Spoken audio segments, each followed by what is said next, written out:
If you're like me and you love a good builder but don't always have the patience for endless clicking or aggressive microtransactions, I've found 4 Small Fry Tycoons on Roblox that are actually worth your time. From chill, low-maintenance base builders to deep, complex systems that require real research, these games cover the full spectrum of what a modern tycoon can be. Look, if you're tired of the same old industrial factory aesthetic, Aquarium Tycoon is a nice change of pace. I really enjoyed the overall look of this one. The layout is solid and the environments are actually pretty to look at. It's definitely one of the more aesthetic builders out there. Now, I'll be honest, when I first jumped in, I wasn't entirely sure how the money was even being earned. It takes a second to get your bearings on the loop. You're essentially exploring different aquatic environments, going fishing to fill your exhibits, and then capturing and selling your catches to earn pearls and coins for upgrades. One thing to keep in mind though, be prepared to grab a game pass if you're planning to put in more than 5 minutes. It feels like one of those titles where the pass is almost a requirement to keep the momentum going. But if you're down to customize some cool exhibits and spend the evening fishing in a chill setting, it's worth a look for the visuals alone. It's a great pick if you want a tycoon that focuses more on the atmosphere and the collection side of things. Look, I'm at a point where if a game asks me to manually click 1,000 times just to get started, I'm out. That's why I've been enjoying my tycoon. It's a clean, straightforward base builder that actually respects your time. The dropper system here is exactly what I look for. You buy your gear, place it on the plot, and it just works. I am always down for a system where I don't have to physically collect every single drop myself. You just set the foundation and watch the studs stack up. The loop is satisfyingly simple. You shop for your droppers, place them down to start the flow, then sell the studs and reinvest.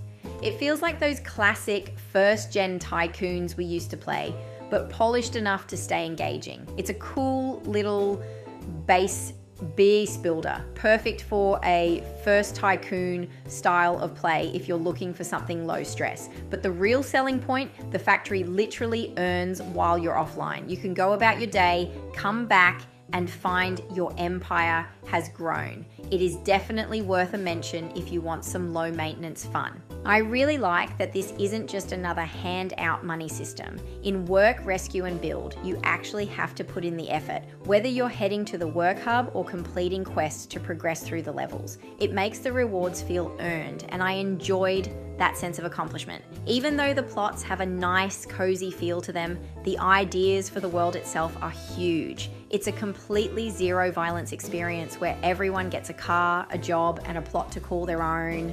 There are no paid items or requests for donations here. It's just pure positive gameplay.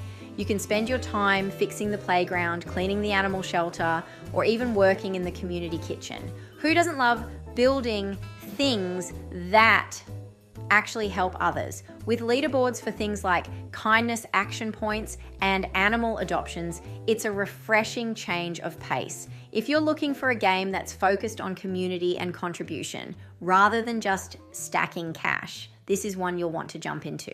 I saved this one for last because the level of thought and the systems that have gone into Tix Factory Tycoon are honestly incredible. It's one of those rare games where I genuinely wanted to keep playing just because of the immense amount of tasks and features available to explore. You can tell there was a massive amount of research put into building a game like this. It manages to be deep and interesting while still remaining worth the effort to learn. It hits that sweet spot for me again with the automatic dropper collection, so you can focus on the bigger picture instead of the busy work. The depth here is what really sets it apart.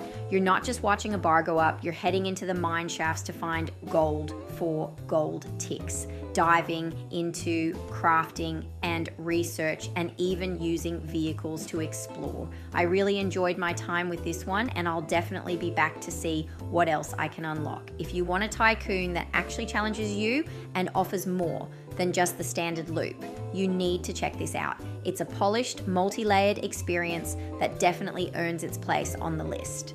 If you're a fan of these hidden indie gems and want to keep supporting the solo devs and small teams moving the needle on Roblox, hit that like button and subscribe. Thanks for watching, and I'll see you in the next one.